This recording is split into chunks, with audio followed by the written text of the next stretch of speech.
you're not worried about, sorry, I just got a message that said recording in progress. Yeah, Here we go. sorry. Yeah.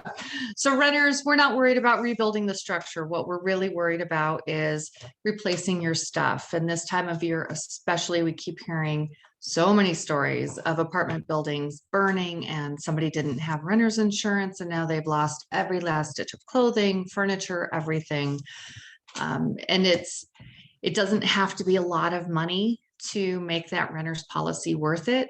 If you think about losing all of your stuff, $25,000 even would go a really long way in replacing your couches and your clothes and maybe even a computer or TV or three. And those kinds of policies are really inexpensive. So a renter's policy primarily is covering your stuff, your personal stuff, not worrying about the landlord stuff. And it's also covering liability coverage for the renter. And a lot of folks don't realize that your liability coverage doesn't cover you just in your premises or in your home. It covers you in a lot of different instances. One example I really like to use is if you are a skier and you happen to break skier's code, meaning you're the downhill skier and you injure somebody, you will be sued. There are plenty of attorneys that specialize in those lawsuits. You will be sued. Your homeowner's policy is actually the policy that steps in and protects you. Your homeowner's policy, that extends to your renter's policy as well. And so for us, we always make sure that personal injury coverage is on there. And that's if, no matter what policy you have, that's what I would ask your agent. Does this cover not just accidents inside my home, but does it cover personal injury? Is it covering me everywhere? And those are the two really most important coverages that are provided by a renter's policy. That's really good to know. Yeah. A lot of folks don't realize it, but you don't have to have nothing. You do have representation. The homeowner's policy also covers all your stuff, of course, but now we're worried about covering your building. And there are different things. Some people own townhomes or condos, and some people own homes. On an actual home, we're worried about the entire structure. On a condo or townhome, we're really only worried about building, we say studs in. So the HOA covers the envelope of the building, and we want to make sure that the interior is rebuilt. Your bathrooms, your walls, your kitchen countertops, all those things that are fastened to walls and not movable, those are built by the dwelling coverage on a condo complex or a condo policy. But let's get to the meat of it. Everybody wants to know, do I have enough coverage on my home policy? And I will say 2 years ago, what we were using for a rebuild number was above grade. So excluding the basement, everything above grade on your home, we were using about $130 per square foot. And you're like, wait, Heidi, it costs $250 per square foot to buy my house. You're right, it does. Market value and rebuild cost aren't the same thing. So we're not worried about covering the market value, because then you're over-insuring your property. You're never going to get that money back. So we want to right-size the policy. We want to make sure you're covered just for the true cost to rebuild your home. So $130 was, like I said, a few years ago, even as early as 2021, in the beginning of the year, we were using about $150 per square foot. We've seen that number in the last quarter, especially since the Marshall Fire, jump up to nearly $200 per square foot because of scarcity of materials and labor. I don't expect that to stay so elevated, and you're going to hear a lot of scary words about $200 per square foot isn't enough. It probably is enough, because what we do then, and let me pause and say, we let the insurance companies tell us how much it's going to cost to rebuild your home. So we put in a lot of details about your home: how many bedrooms, how many bathrooms, square footage, how nice is your kitchen? Is it laminate countertops or is it granite countertops? Do you have custom level finishes anywhere, or are we buying everything like my home out of Home Depot? Like, we want to get it right. We're also putting in, what do you have on the floors? Ceramic tile costs a lot more to replace than carpet. Wood is about the same as laminate, believe it or not. So we're putting in that level of detail, asking them, okay, cool. You now know so much about this house. What do your very sophisticated calculators tell us it's going to cost to rebuild? They give us a number, and then what we do to make sure our clients are even better protected is we have this extension endorsement that we put on top of it. So there are several companies that cap out at like 20% is Allstate, 25% used to be Farmers. I don't know if they go beyond that yet. State Farm used to be 25%. I think they're still there. Most of our companies will go to even 50% or 100% or guaranteed replacement. And so what all those numbers mean, and to use round figures, if the construction calculator tells me it's going to cost $300,000 to rebuild your home, if I put a 25% extension on that, that means they're going to give me 25% above that 300,000. So now we're at 375 to rebuild your home. I still don't think that's enough. I like really making sure my clients have enough coverage. So I will go to at least 50%. So on a $300,000 policy, that means you get at least $450,000 to rebuild your home. Or if I can, I'll go to 100% or guaranteed replacement. Again, that means 600,000 or no limit. You get your home back no matter what it costs. Most companies aren't doing that kind of policy anymore. There are a few. Nationwide is one of them. Safeco might have one like that. But most of them we can get to 50 or 100% at least.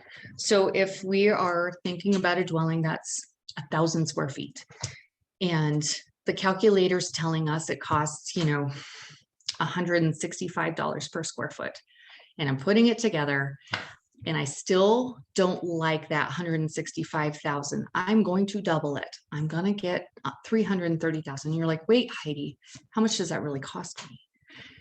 That's the beauty of this. When you do it that way, when you are properly calculating, instead of over-insuring your house, you're properly calculating the amount of money it would cost to rebuild. And then you're putting this extra endorsement on. That endorsement costs anywhere from $20 to $50 a year. That's all. So you're not overspending on your insurance. You're giving yourself extra insurance for a really reasonable cost. So that's why we do it that way. There's no reason to overspend. So my next question would be, how often then should we be double checking or reviewing our insurance policies? I would say in normal times, every year or two.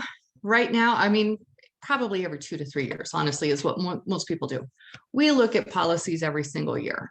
We're confirming the calculations every single year. This year, we're looking at every single policy. And if your agent isn't reaching out, please reach out to them and say, look at my policy.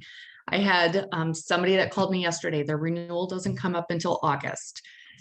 Between last August and today, the numbers have gone wild. And yep, we ended up having to endorse that policy to make sure they're fully covered. Everybody is nervous because of the Marshall fire, because that was a subdivision that nobody expected to burn. And we're now realizing you can be in Littleton, you can be in Broomfield, you can be anywhere, and your house might catch on fire and you might lose everything. So let's not lose everything. Let's at least make insurance work for us. Yeah. So in today's environment, you're saying review policies at least once a year. Absolutely. And have an agent look at it to make sure. Well, Absolutely. when our building costs are going up, and will they continue? Mm-hmm. We'll find out. Well, and we can speculate. Like I said, there's a lot of horror stories. People are saying it's going to cost over $300 per square foot to rebuild all the Marshall homes. Is it? I don't think it is. And here's why. The insurance companies cannot write a policy in the state of Colorado that intentionally underinsures a property. So we have written appropriately sized policies for years in the state after the fires that happened down in the Springs. That all was legislation that happened then. We are now seeing a lot of legislation come up to prevent the profiteering that we're expecting, the price gouging that we're expecting, because there's always an opportunistic attitude that comes up out of an emergency. When you think about, for instance, if you're on the south side of the world, Sterling Ranch, they are building 5,000 homes. That 5,000 home subdivision is not driving up the cost of insurance in our area to $300 per square foot. So now what's different about the Marshall fires? Why would we be suffering that kind of price gouging over this crisis when we're not over normal building planned subdivisions? You know, I think it'll level out. I have no reason to believe that it won't. And then when you also expect that most people aren't going to have their rebuild plans in place for 12 months, 18 months, 24 months, things are going to settle down a lot. Nobody is rebuilding today. You know, they can't. The inspections aren't done. So another question I have, and as you know, as I'm working with people, we talk about always having an adequate emergency fund, right? So when things like happen. So all of these families that have been displaced, maybe they're still in a hotel room, maybe they have found a new place to rent. Who is paying? Who is helping? Does insurance cover those expenses, like the extra food costs, the housing costs that they're Sure having does. to take care of? And I guess my next question following that would be, they had mortgages. Yep, these are all great questions. Yeah. So what happens is there's an additional living expense coverage on your policy if your home is uninhabitable for a covered peril. And let me just put out there right now, fire is always a covered peril. Always, always, always. Doesn't matter how the fire started, unless you lit your house on fire intentionally, it's a covered peril. So in this case, the homeowners are displaced. I know in our case, there were insurance companies that were set up immediately, handing people nice checks to go get an apartment or go get a hotel room, go get jackets, go get clothes. Those checks went out like that day, the next day. People weren't waiting 2 weeks to get money, and you don't have to wait 2 weeks to get money, especially in this kind of instance. But in most instances, with insurance, you are going to get a check in hand in this kind of crisis. You are going to get a check in hand within 24 to 48 hours. So back to your point, you have $1,000 emergency fund at least. You can at least get a hotel room. You will get money from your insurance company very, very quickly. And that money will cover additional living expenses. So you have a mortgage and you can't pay your mortgage and pay for this apartment or this hotel room or whatever. The insurance company is paying for your housing for you to live somewhere else. And that is usually covered at the cost, the actual cost of that additional housing. You're expected to continue to pay your mortgage because that doesn't go away, unfortunately. So you pay your mortgage and the insurance company pays for the other housing. Things that wouldn't be covered by that coverage are your cable bill. Because if you're going to have a cable bill here, you're going to have it there. So you just transfer that cable bill. Food, unless you can demonstrate that for some reason your food costs have now become ridiculous and you can't possibly eat within what your prior expectation was or how your standard of living was. Now you have to eat out every night because you don't have a kitchen or whatever it is. Then that you might see some food dollars there, but generally food isn't covered. One thing that is covered that surprises me is if you can't find housing, let's say you worked 2 miles away from your house and now your housing is 15 miles away, that additional gas is covered. I don't know about you guys, but that's kind of like, right? Because I didn't even know those things were covered. So let's say, we're all, at least I am, concentrated on fires, but what if we had like severe water damage, a flood, some other peril? Like, Flood are is we a good able to one. get access to cash right away? Or is that a different case when it's just me, it's not me and 500 neighbors? Right.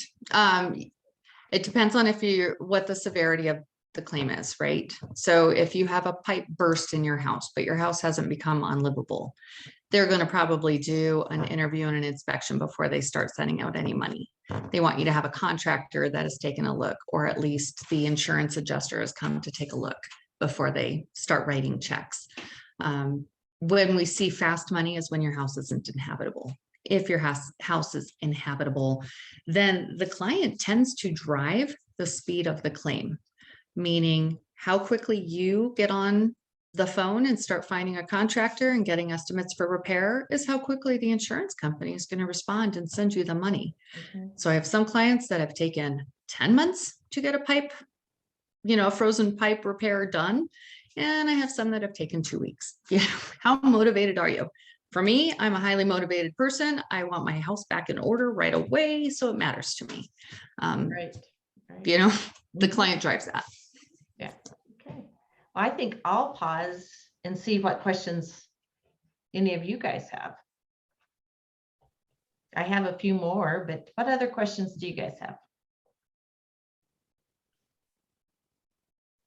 Hi, this is Chris. I'd like to chime in for a second. You bet. So I just wanted to comment on with the Marshall Fire. Currently, with them, there's a Colorado Response Grant. So there's additional help if anyone knows anyone that is affected by an emergency. That Colorado grant is available, and the way to get in touch with them is through your local city or through the Colorado website. But I just wanted to comment on that too, so that everyone is aware that I don't know how often this is. I think it's just right now because we're in the COVID. It's after COVID, and this fire happened to happen during COVID, kind of, sort of, in this wonky, weird time that we're in. But there's additional help, and people are so wonderful and wanting to help others. But I did have a question on, if I can't find it right away, I wanted to ask a question. What about storage units? If I have a storage unit, which I do, and if it catches on fire, God forbid, knock on wood, would my renter's insurance policy cover that because my belongings are in that unit? That's a great question, Chris. And the answer is yes, asterisk.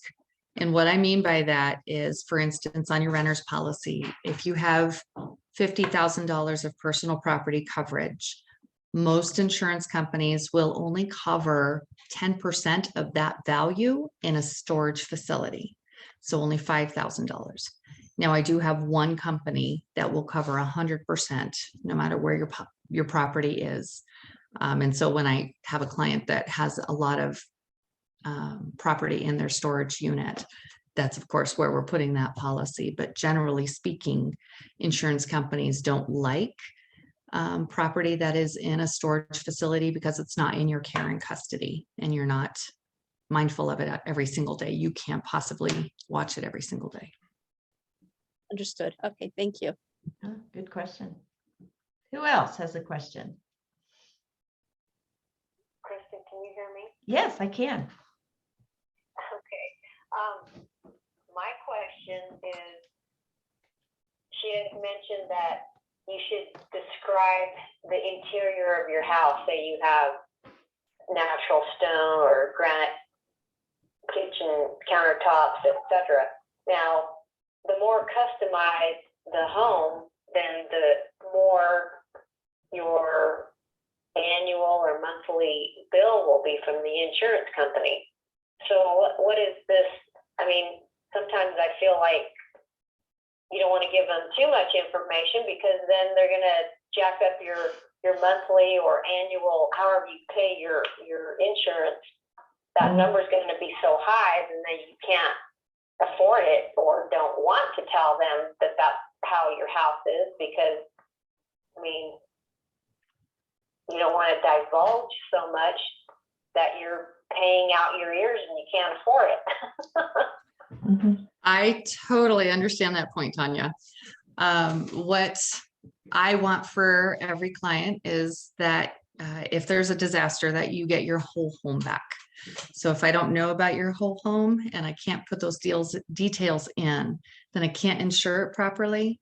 And so what would happen then, say it costs $400,000 to rebuild your home, but because some details were withheld, we calculated that it would only cost $300,000 to rebuild your home, and that's what we insured your home at. You might end up, if there's a total loss, you might end up with a smaller home because there's a limit to how much the insurance company is going to pay. But we did just talk But about what the if you have extension that endorsement. total rebuild guaranteed replacement in your policy? So the expectation, or the law actually in Colorado, is that the dwelling coverage, or coverage A, is the minimum amount that we can reasonably expect to rebuild your home for. So we don't, if that's at 80%, if you withheld details and we didn't properly calculate, then they don't have to honor that extension endorsement because your home wasn't properly insured in the first place. So let's just talk a little bit about that. If I said I had Formica countertops when I really had granite, what is the premium difference? I don't know if you can get down to that minute, but are we talking just a few dollars? Are we talking really, a lot? Where we see the biggest drivers in the cost of rebuild is square footage. Comes down to just size. And you know what you can't fake is size, because we're looking at the assessor's record. Now, the only time you can fake size is if you have an addition to your house that you didn't permit. You probably still want that insured. You probably still want that replaced. Mhm. And if you tell me that you've done an unpermitted addition, we are adding that to the policy. If you leave that detail off, I'm going to go with the assessor's record. Does that answer the question? I mean, generally I'm just speaking, curious dollar wise, you know, that's what Tanya Sure. kind of was concerned about. Like, is it really that much more? $10 No. a month more, or a lot more? no, for instance, yesterday I ended up having to increase a home policy by almost $100,000 because that's what had happened with the different construction costs and the size of this home. The change in cost for that client was about $10 a month, which still feels like a lot sometimes, but when you're talking about $100,000 more coverage, $10 a month is, you know, Right.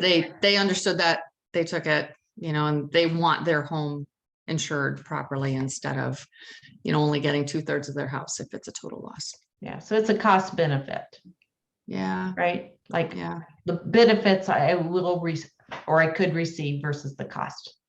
Mhm. Yeah. Great questions. Who else has a question? Or another know, question? Kristen, before we leave this, I just want to say Okay. one of the biggest things that we see, in addition to the size, no two policies are exactly the same price for the same house. And the reason being, personal factors play into the cost of your insurance very much. So your credit score, how timely you are with your bills, how stable you are as a customer. I have two identical houses, and one of them might cost $1,100 to insure with this client and $2,000 to insure with the other client. The differences are really wild because personal factors play such a huge factor in the ratings. Yeah. Okay. Cameron, did I see you getting ready to ask a question? Yeah, I was gonna ask, why do they still push heavy on credit scores for insurance? Yeah. I'd I've like to know that too, Cameron. had 10 plus, almost 20 years with USAA, and my policies keep going up even though I've not had any claims. And so I'm trying to figure out basically, like, I really don't care about my credit score, and eventually a lot of us will go debt free and not have credit scores at all. So why does insurance play into that? Why doesn't history of, you know, payouts? There are two reasons your policy is going up. One of them can be credit factors and things like that. Not every insurance company is running your profile every single year at renewal. And especially after you've been with a company for 3 years, they're very seldom running your profile again because now you've built some stability with that company. But when we look at the whole like origination of insurance, it's a shared risk pool because I can't afford to rebuild my house out of pocket and my neighbor can't either. And that's the whole idea behind insurance. None of us can afford to pay $500,000 out of our pocket to rebuild our house. So we're all paying this premium. And the insurance company is collecting this money and doling it out as it's needed. So even though I might not have a claim, my policy still went up quite a bit this year because of the fires from last year. And you know what? They're probably going to go up again this next year because of the fires from this year. Because every time there's a big disaster, a huge hailstorm or a huge fire event or anything like that, the insurance companies are having to dole out of that big pool. So it's not fair, but it's not a savings account. So if it were a savings account, we'd all be good. Yeah, we're But it's not. transferring the risk is the reason for insurance, but I'm with Cameron too. It sounds kind of like originate your insurance policy when your credit score is good. And then as you pay off debt and your credit score starts to go down, right? You know, Hopefully most of you my just stay with the same company. No, I will tell you, my Ramsey clients, they're not the ones whose policies are going up wildly. It's my clients that, for whatever reason, are still struggling to make ends meet. You know, they're living on credit cards and they're, you know, calling me to rob Peter to pay Paul, and you know, they slip up and they miss payments. And you know, the minute you start missing payments, you can expect your policies to go up dramatically. And then if your policy has been canceled for non-payment, you can expect another huge wild increase. And it takes a year or 3 for those blips on your insurance credit to go away. Yeah. Sorry, I'm trying to read a text from Tanya here. So, yeah, I guess, you know, like some of us who, if once you reach, you know, baby step 7 with Ramsey, right? You're 100% debt free and eventually you have a 0 credit score. True. Yeah. Yep. So that's why. But you know what you're I think also that's doing? the big question, right, Cameron? Yeah. But you're also then paying your policy in full every year, which is the insurance company's favorite customer. They love you guys. They love Ramsey clients because you are so responsible. Yeah. One other question, is it worth it to do like the add-ons to insurance for, like I pay for an electronics add-on because I don't know, I probably have close to $60,000 worth of electronics because that's what I work. Is it worth adding those on as a separate tack on? That's a good question, Cameron. And what I would say is it depends. And I know that's a hokey answer, but it depends on what you said. You're with USAA. It depends on what USAA is charging you for that add-on. And the why I mentioned that is not every company has limitations on a field like electronics. Every single company has a limitation on jewelry, antiques, fine art, things like that. Not every company has a limitation on even firearms or electronics, or my husband's thing is guitars and bicycles. You know, they don't all have those sublimits for high value items. Even though you want it fully replaced, it will be fully replaced without having to schedule it. So it sounds like you're having to schedule or at least put an additional blanket rider on your policy. So depending on the cost of that rider, it might be worth it for you to look at a company that doesn't require that will still give you the same coverage. Great questions. Anyone else?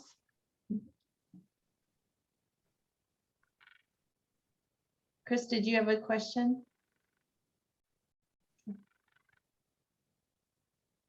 Oh, you're muted, Chris. I did it the wrong way. Excuse me. Okay. with the insurance, when you had mentioned that insurance companies like people, when they pay a year, you're speaking only of mortgage and renter's insurance? Or are you Mhm. speaking of car insurance and other insurance as well?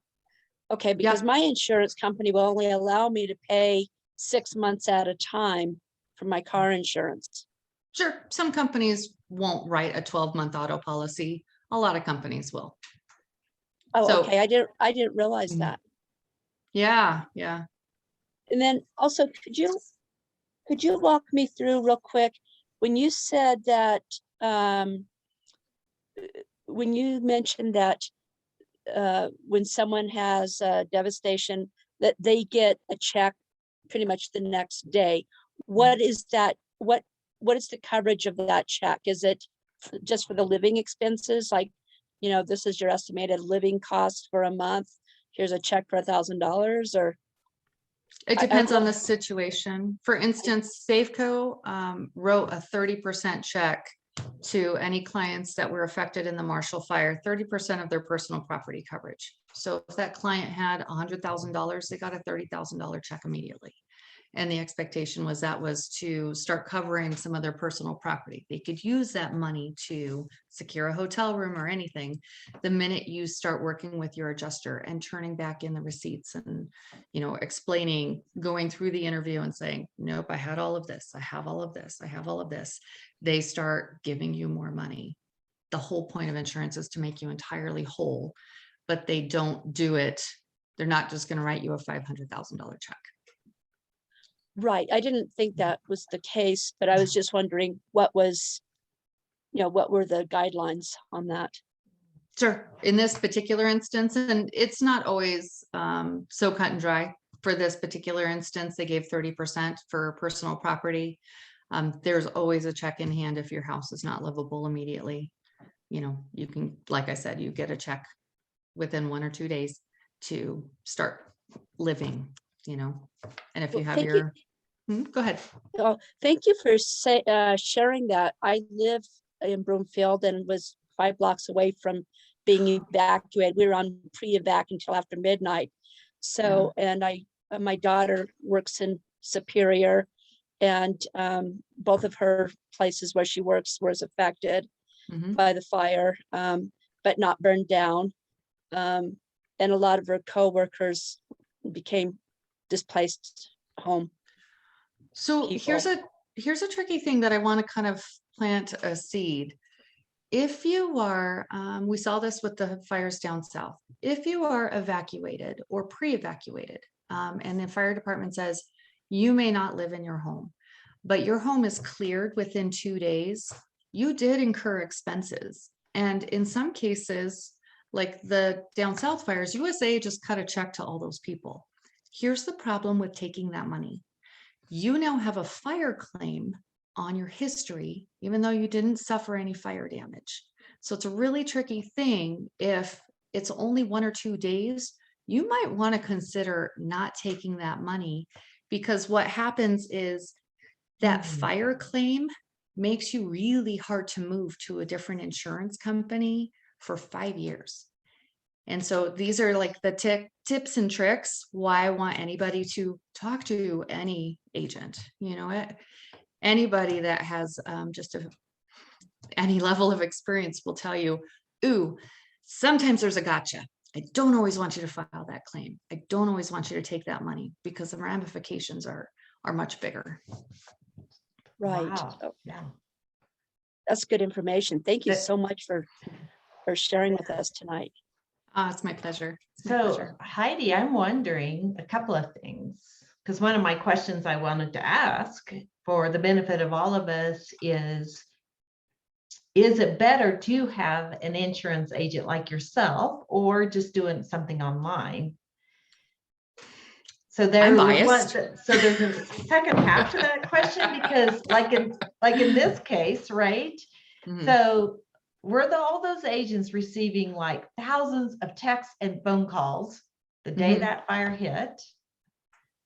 Yeah, Yeah, but and it's okay I though. don't know that I would think if somebody said, I'm going to write you a check, I don't know if I would think to call my agent and say, should I take that or not? Well, right. If we were in that situation where people were released back into their home really fast, that's, where the agent, you're hoping, is on top of that saying, I know you got that check, please wait. We were on top of, we knew every client that was even within 2 miles of the Marshall fire. We all have that information, and are all agents savvy enough to dig in the data? I don't know. We did. We, wanted to make sure everybody we knew and we covered was good, and that we could help them with those situations. One thing I say to every single one of my clients when they join me is, before you file a claim, call me. Don't call an 800 number. And here's why. The person on the other end of that line of the 800 number is trained only to accept a claim, only to open a claim. You do not get the advice and the back and forth and the, I know you want to, but you're only going to get $300 and that's going to haunt you this way. They are not trained to have that conversation with you. So what you get with an agent is free, off the record advice, because we want our clients to stay with us forever, but we want our clients to be well protected and not pay more than they need to for insurance. And by filing claims that have small dollar payouts, those claims add up, you become you have a very expensive policy before you know it. And it could have been prevented. Really good info. Other questions? Well, a lot of people are wondering, how do I remember all the stuff in my house? Here's what I say. Take your cell phone, go snap some pictures. If you have an agent, send your pictures to your agent. They have cloud files that they're just going to tuck them into. If you have a total loss and your laptop is gone and your cell phone is gone and everything's gone, it's somewhere else. It's safe. And you can put it in your own cloud storage at work or whatever. Put it where it makes sense, but get it out of your house. Get it somewhere else. And it's just pictures. You don't even have to make lists and all of that. You just need something that's going to help you jog your memory. Yeah. So do we need to have you said no list, so we don't necessarily need to have an inventory list. Nope. High value items, I recommend it. But Okay. when we're talking about your book collection, or, even, I promise you, my husband knows every single one of his guitars. He doesn't need a list of those. But that picture will help him. Right. Yes. like- It's like Cameron shaking his head because he knows that about his electronics. I'm Yep. sure my husband would be the same thing, only with his bicycles. So, Exactly. yeah. So Exactly. I hear you on that. Yeah. So just snap a picture. Yeah. You know what you have. So also, where do we store our documents? Like, I know that when Chris and I met right after that pre-vac, she's like, I threw a bunch of stuff in a box. I'm not even sure what I got. So where is the best place? Because when you get a phone call like that, or it's on fire, or in many of these people's cases, they weren't even home and didn't get to go back home to grab anything. Right. I hope everybody has a fireproof safe. It's not a lot of money, and it's the size of a small suitcase. Put your social security cards and your passports and your titles to whatever you own, put them in there. It's the best we can do. If you can take pictures of everything, that'll help you. If for some reason that fire is so hot that safe doesn't survive, because that can happen too. Good. And I think it was a radio interview. Someone said, even try to bolt that down if you can. So if you have a robbery in your home, they can't just pick something up and take it with them. Sure. Hadn't even thought about that, but I'm too trusting a human sometimes. And I'm like, you know what? If somebody really, really wants my stuff, this is, Kristen, you and I have talked about ID Shield before. right. That's what they're getting with my documents. They're threatening my identity, and I already have that protected. So I don't have to worry too much about that. And the rest of it is stuff. As long as my family stays healthy, people stay healthy, that's what we're worried about. Yeah. What she was talking about is identity theft insurance. It should be on all of our lists to get. Yeah. Yeah. What other questions? Cameron, I thought I might have seen the wheels turning in your head. Do you have more questions or thoughts? My questions, just the bolting stuff down, because if you don't bolt down a safe, it only takes about a minute to get into even the heftiest of safes. So I was just. So maybe that's okay. Well, Yeah. and I've also, if you could always have a safe deposit box at a bank. Of course, you can't get into it on weekends, but you could have some of your documents scanned and put on a flash drive that you store somewhere else. Or keep a copy in a HIPAA compliant cloud drive, and then you'll have it everywhere and have it when you need it. So something like Apple Cloud or on a Google Cloud private that you pay for drive. So like if you have a small business, which for Google, if you have like a one email account, it'll be $25 a month. But that will be compliant enough that nobody will get into it. And if they do, you'll get a big payday. So kind of an insurance. Mhm. Excellent. Yeah. Thank you for that info, Cameron. All right. Any last questions? Thoughts? And from you, Heidi, any last things you'd like to share with everyone? I am such an insurance nerd. I will talk about this ad nauseum, so I will just control myself and answer questions and not bore the world. Okay. I think Chris I saw Chris raise her hand. Yeah. One more, yeah, I'd like to go back to which documents are important. Are there other documents besides the Social Security, passport, and titles? Are there any other documents that are important to make sure that they're secure in case of disaster? My husband was in the military, so we're very protective of his DD 214. Other than that, birth certificates, marriage certificates, all of those things can be replaced, but it sure is useful if you don't have to replace them. Right. Okay. Yeah, thank you. I know when I was getting ready for pre-evac, I had the ability or was afforded the ability of time, the gift of time. What a And gift. I'm just like, what in the world do I take? And I'm just like, okay, documents, electronics, and it's like, okay. And then I don't know, everything wasn't in one place, but Yeah. everything was easily accessible. And so I'm just like, what else do I need to do? What else do I need to do? And I just started crying because I'm just like, oh my God, here I am. I was so grateful that I got the opportunity to have that gift of wondering, what do I take when other Sure. people were just, they didn't even have that opportunity. And I'm going to get weepy again because it's so emotional for me even right now. Yeah. But Yeah.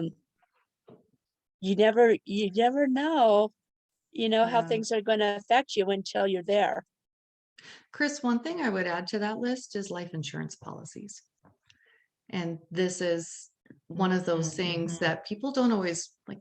I'll tell you what, my husband does not know where our life insurance policies are or who we have them with. So that will be much harder for him to collect on should something happen to me.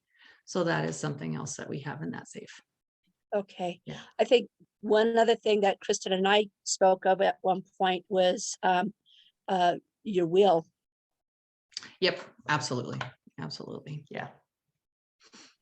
Mhm. Yeah.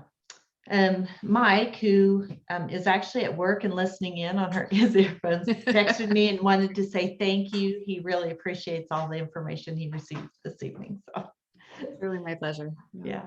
Thanks for having me. I have put Heidi's information in the chat box. If you have other questions for her or want to contact her for any reason, I'd be glad.